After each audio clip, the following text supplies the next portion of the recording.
Hi everyone, welcome to channel Swastha foods. നമ്മൾ ഉണ്ടാക്കാൻ പോകുന്നത് ഓട്സ് ഓംലേറ്റ് ആണ്. അപ്പോൾ നിങ്ങൾക്കറിയാം ഓട്സ് പറയുന്നത് ധാരാളം ഫൈബർ അടങ്ങിയിട്ടുണ്ട്. അപ്പോൾ ഓട്സ് ആരോഗ്യത്തിന് വളരെ നല്ലതാണ്. വളരെ ഈസി ആയിട്ട് ഉണ്ടാക്കുന്ന ബ്രേക്ക്ഫാസ്റ്റ് റെസിപ്പിയാണിത്. അപ്പോൾ അതെങ്ങനെ ഉണ്ടാക്കുന്നതെന്ന് നോക്കാം. അപ്പോൾ എൻ്റെ വീഡിയോ ലൈക്ക് ചെയ്യാനും ചാനൽ സബ്സ്ക്രൈബ് ചെയ്യാനും മറക്കരുത്.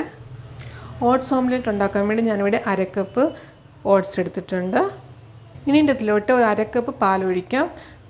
ഓട്സ് നല്ലോണം സോഫ്റ്റ് ആകാൻ വേണ്ടിയിട്ടാണ് പാലൊഴിക്കുന്നത്. ഇതിന് നല്ലോണം ഒന്ന് മിക്സ് ചെയ്യുക. ഇനി ഒന്ന് മാറ്റി വെക്കാം. ഇനി ഒരു ബൗൾ എടുക്കുക. ഇനി ബൗളിലോട്ട് 2 മുട്ട പൊട്ടിച്ചൊഴിക്കാം. ഇനി ഇതിൻ്റെ അതിലോട്ട് 1/2 ടീസ്പൂൺ കുരുമുളക് പൊടി ഇട്ട് കൊടുക്കാം. ഇനി നല്ലോണം ഒന്ന് മിക്സ് ചെയ്യുക. ഒരു 1/4 ടീസ്പൂൺ മുളക് പൊടിയും കൂടി ഇട്ട് കൊടുക്കുക. അതും കൂടി ഇട്ട് നല്ലോണം ഒന്ന് മിക്സ് ചെയ്യുക. ഇനി ഇതിൻ്റെ അതിലോട്ട് 2 ടേബിൾ സ്പൂൺ സവാള അരിഞ്ഞിട്ട് കൊടുക്കാം. 2 ടേബിൾ സ്പൂൺ ക്യാരറ്റ് വളരെ ചെറുതായിട്ട് അരിഞ്ഞത്, അല്ലെങ്കിൽ ഗ്രേറ്റ് ചെയ്തിടാവുന്നതാണ്. ഒരു പച്ചമുളക് വളരെ ചെറുതായിട്ട് അരിഞ്ഞത്, ഒരു തക്കാളി വളരെ ചെറുതായിട്ട് അരിഞ്ഞത്, കുറച്ച് മല്ലിയില, ഇതെല്ലാം കൂടെ ഒന്ന് മിക്സ് ചെയ്യുക.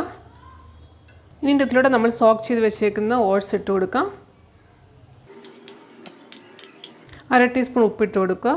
ഇനി ഒന്നും കൂടെ നല്ലോണം ഒന്ന് മിക്സ് ചെയ്യുക. നല്ലോണം മിക്സ് ചെയ്ത് വെച്ചിട്ടുണ്ട്. ഇനി ഓംലെറ്റ് ഉണ്ടാക്കിയെടുക്കാം. ഗ്യാസിലൊരു പാൻ വെക്കുക. പാൻ ചൂടായി കഴിയുമ്പോൾ 1 ടീസ്പൂൺ എണ്ണ ഒഴിച്ചു കൊടുക്കുക. ഇനി ഇതിൻ്റെ അതിലൂടെ നമ്മൾ എടുത്ത് വെച്ചേക്കുന്ന ഓട്സ് മിക്സ് ഒഴിച്ചു കൊടുക്കാം. സ്പ്രെഡ് ചെയ്യുക.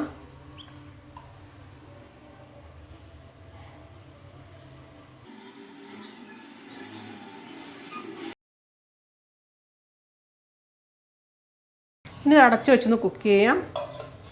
ഒരു 3 മിനിറ്റ് കഴിഞ്ഞ് ഓപ്പൺ ചെയ്ത് നോക്കാം. ഇനി തിരിച്ചിടാം. അപ്പോൾ നിങ്ങൾക്ക് കാണാം ഒരു സൈഡ് നല്ലോണം കുക്കായിട്ടുണ്ട്. ഇനി മറ്റേ സൈഡ് ഒന്ന് 2 മിനിറ്റ് ഒന്ന് കുക്ക് ചെയ്തെടുക്കാം. ഇനി ഒരു പ്ലേറ്റിലോട്ട് എടുക്കാം. ഇനി അടുത്തും അതുപോലെ തന്നെ ഉണ്ടാക്കിയെടുക്കാം. അപ്പോൾ നമ്മുടെ ഓട്സ് ഓംലെറ്റ് റെഡി ആയിട്ടുണ്ട്. അപ്പോൾ എല്ലാവരും ട്രൈ ചെയ്ത് നോക്കുക. വീഡിയോ ഇഷ്ടപ്പെട്ടെങ്കിൽ ലൈക്ക് ചെയ്യുക. എൻ്റെ ചാനൽ സബ്സ്ക്രൈബ് ചെയ്യാൻ മറക്കരുത്. സബ്സ്ക്രൈബ് ചെയ്യുമ്പോഴേക്കും ക്ലിക്ക് ചെയ്യുക. ഓൾ ഓപ്ഷൻ സെലക്ട് ചെയ്യുക. നിങ്ങളുടെ അഭിപ്രായങ്ങൾ കമൻറ്റ് ബോക്സിൽ ഇടുക. Thank you.